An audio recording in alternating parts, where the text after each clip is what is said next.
prishjes provave apo intimidimit dëshmitarëve. Që bëhet në kuadër të gjithë tentativave për të ndikuar në proces, qoftë me prishje provash, qoftë me intimidim të dëshmitarëve, qoftë me zhdukje dokumentave nga protokolli, qoftë me pengim të institucioneve tjera për të ushtruar detyrën e tyre, etj. E gjithë kjo nisëm është ndërmarrë si e vetmja mënyrë që kanë gjetur, me sa duket, Erion Veliaj dhe ekipi i tij ligjor për ta nxjerrë Veliajin, tashmë i cili ka 14 muaj në burg, për ta nxjerrë në arrest shtëpiak.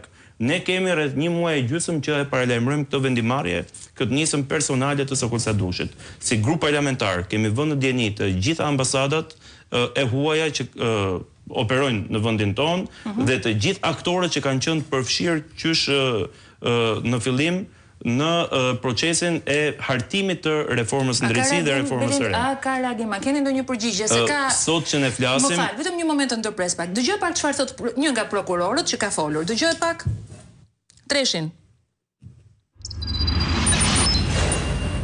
Problemi ne ngrem e asaj që është shtruar për diskutim është tek momenti i harmonizimit. Në arsyetim, ne kemi shqetësimin se mos tashmë kalohet në ekstremin tjetër, duke u cënuar interesi publik. Sepse unë jam përfaqësues interesit publik dhe unë kam merakun në arsyetimin tuaj të jeni të kujdesshëm për të mbatur në harmoni këtë gjë.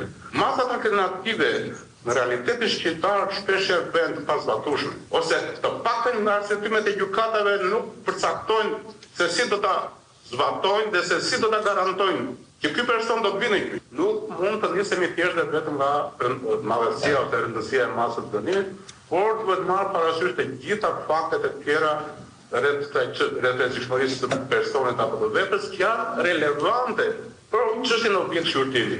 Cili është kontributi i tij në ardhmen e pasojës? Çfarë përfaqëson personin? Çfarë ka të shkuar? Çfarë roli ka në vepër? Pra, prokurori e thënë me një fjali të vetme, thot na takon ne në varësi të çdo rasti të vlerësojmë. Sigurisht që i takon prokurorisë, por në këtë rast mund të jetë i vetmi moment në cilin mund bëhen bashkë e gjithë banda e sotme në krye të qeverisë, për shkak se edhe ata që kanë vjedhur, që janë ish zyrtar, edhe ata që vijojnë të vjedhin në mënyrë të përditshme, por dhe aspirantët për hajdut, edhe ata që janë kapur, edhe ata që presin edhe që presin të kapen, edhe ata që aspirojnë të kapen në të ardhmen, të gjithë me një qëllim shkojnë zyrë për të vjedh lekët e qytetarëve shqiptar, të gjithë bien dakord në këtë nisëm të Sadushit, pasi ai është vënë në shërbim të korruptuarve dhe të hajdutëve që vjedhin paratë e qytetarëve.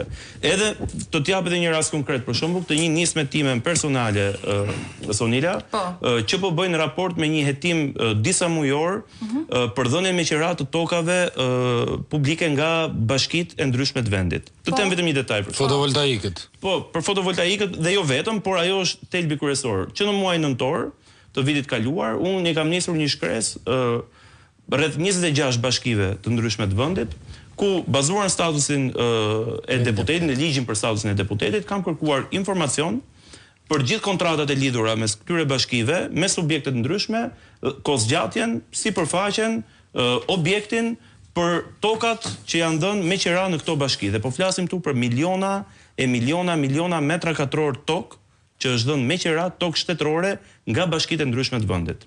Deri në muajin janar të këtij viti, nuk ka marrë përgjigje ose ka marrë përgjigje të cunguar nga mbi 90% e këtyre bashkive, edhe pse ligji ta kërkon që kur një deputet të drejtohet zyrtarisht me shkresë zyrtare, një institucion ka deri në 15 ditë kohë ligjërisht afat për t'i kthyer përgjigje me shkrim për kërkesat e deputetit. Pra ke çuar kërkesën. Ja kam rishkruar dhe një herë, për herë të dytë, dhe kjo është qesharake, dhe do bëj publike sot një kthim përgjigje.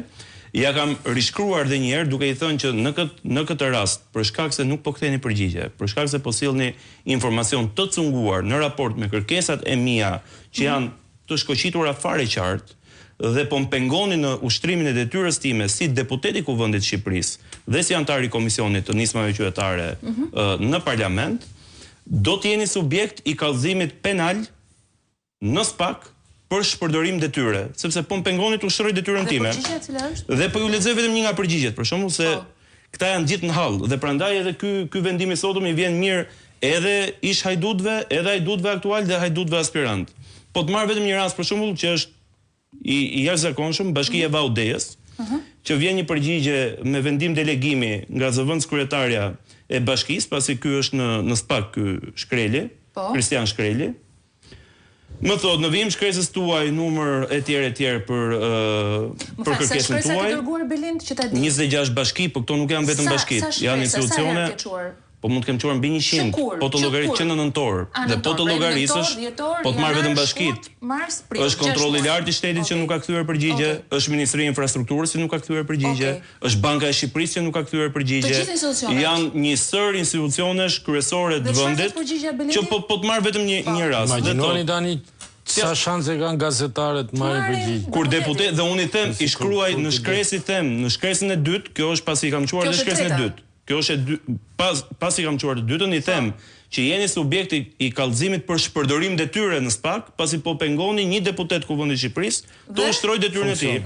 Përgjigja vjen, informacioni përsëritur madje në përgjigje, në vim të shkresës tuaj numër, datë, protokolli etj. Drejtoria ligjore PP dhe aseteve pranë Bashkisë Vaudes, pasi shqyrtoi kërkesën e deputetit, ju informon se jemi të gatshëm të vëmë dispozicion procedura për raste konkrete. Procedurat e konkurimit për dhënien me qira kontrollohen çdo vit nga KLSH-ja dhe raportet janë publike. Njëkohësisht janë publikuar në faqen www.app.gov.al, ku mund të gjenden lehtësisht nga çdo subjekt i interesuar. Pra unë duhet të futem në faqen sipas tyre dhe të kërkoj informacion për 10 vite etj. Rikujtojmë thotë që kërkesa duhet jetë e bazuar në akte ligjore në fuqi dhe jo abuzive, pasi është e pamundur të kërkosh kopjen e veprimtarisë së një institucioni për 10 vite. Duke ju falenderuar, më thot, për mirëkuptimin, mbetemi të hapur për bashkëpunim si dhe të përgjigjemi ndaj çdo organi të drejtësisë në rast të shpërdorim detyre siç i nderuari deputet na citon. Pra, kanë edhe kurajon, mirë që janë hajdut, se unë hallin që kam me Vladimir Gjonajn, Kristian Shkreli, unë nuk ja zgjidh dot. Ja zgjidh drejtësia.